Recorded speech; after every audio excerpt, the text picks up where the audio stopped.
Okay, so for my group, this way please. Again, so this is the volada. This is the only part of the house that the side servants were allowed to pass through.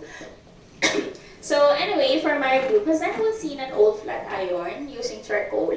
Nakakita na po kayo sinungan ng plancha gamit ay uli? Yes. So that flat iron, that's what we call prinsa. Okay, prinsa. But did you know that there's an even older flat iron than that during the time that we didn't have charcoal yet, which is this one. So this is what we call prinsa de paa. So this is also a flat iron. So how do you use this one? Don't worry, I'm going to demonstrate how. But for everyone to properly see, okay, I'm going to promote you into in-house servants. You may now go inside the house. Okay, promoted na po kayo. Pwede na po kayong pumasok. Okay. So for example, you have a saya or barong, which is the typical clothing before. Let's say saya. So a saya or a skirt, it's the typical clothing before. It's a skirt like the one I'm wearing today. This is a saya. So let's pretend that there's a saya here. So we're going to roll the saya or the skirt. This is a lentikal. So after rolling the skirt, you're going to put this piece of wood. And then there's a hole here for your right foot. And then left foot should be like this. So this is how you iron your clothes before. Okay, so for example, the owner or the amo, he has attended an occasion or event. Days before the event, the servants have to flatten the clothes. Because if you use this one piece of clothing takes 4 hours. Okay? Oh my God. Sometimes 5. Because as I said, at the time there was no electricity, no charcoal, so they just rely or depend on the heat coming from the friction. Okay, so it usually takes 4 to 5 hours. Prinsa de paa. So that one, that's the closet, that's what we call aparador. And then this one, what we call almario, that's where we put the pillows.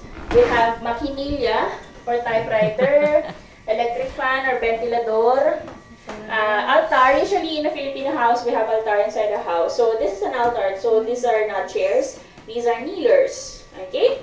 And then kneelers or luran. And then, how about this one? Any idea what this is? What do you usually put here? Food? Bigas. Okay. So this one, before, if you're going to travel, this will be your luggage or suitcase. Yes. So actually, this is the first edition of Samsonite.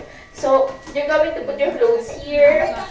This is the cover, and then you're going to tie it with the rope that will serve as the lock. And then you can carry it like this, but usually on top of your head like this. So it can also serve as protection against the heat of the sun, or if it suddenly rains, it can be a cover of a mandong.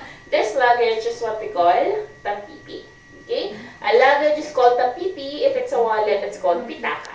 Okay? And usually under the bed, we have arenola. So the chamber pot or the arenola nowadays, it's made of plastic. So it's a bit bigger than this. But before, it used to look like this. So it's small and the material they use, satin. Okay? Arenola or chamber pot. Okay? And then lastly, for the last part of the house, okay, you're demoted again here on the balada again. So let's proceed to the balada again.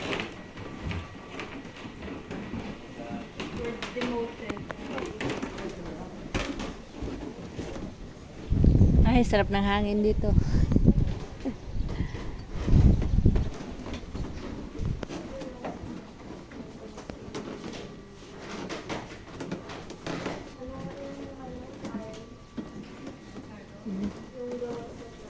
Dito na lang tayo. Dito na ba yun? Hindi pa. Na ang ginagamit ay charcoal, prinsa. Hindi ko siya gawa sa charcoal. Ginagamit ko ay charcoal inside it. Okay, so this way please. Ayan, ano siya ma'am? Bakal. Okay, dito na po tayo. So, we have a few collections there. Ayan. So again, these are a collection of the owner family. So yun po for my group, lapit lang po kayo. This is the last part of the house. This is the toilet. Yes.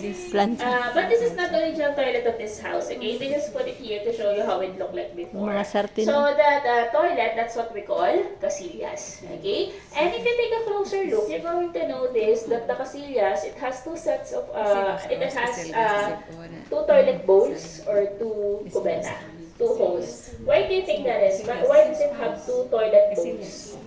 Wiwi and upo. What else?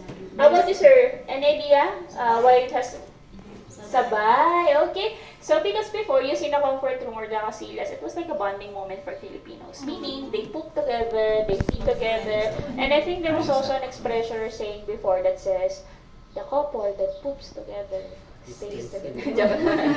Okay, so the reason po behind it was because before, the comfort room or the bathroom, it's not located inside the house. Usually, it's outside. Most of the time, it's near a river, so it's a bit far.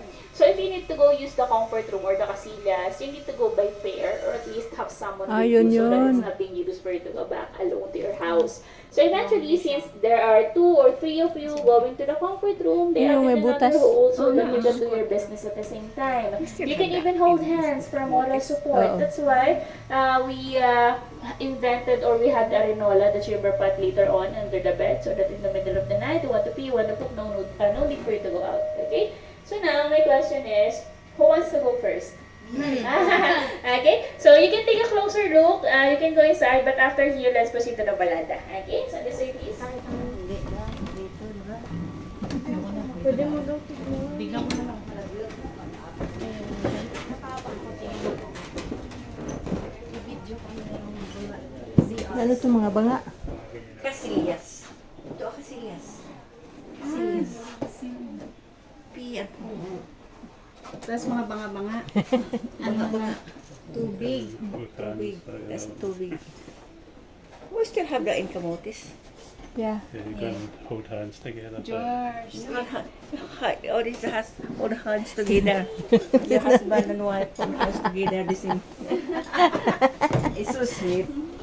So sweet.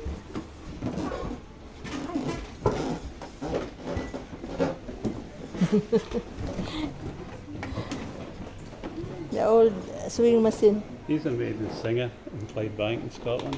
Yeah.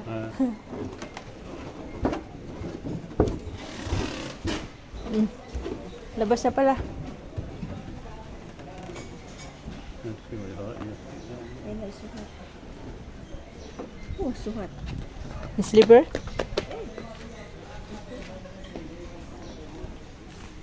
Okay.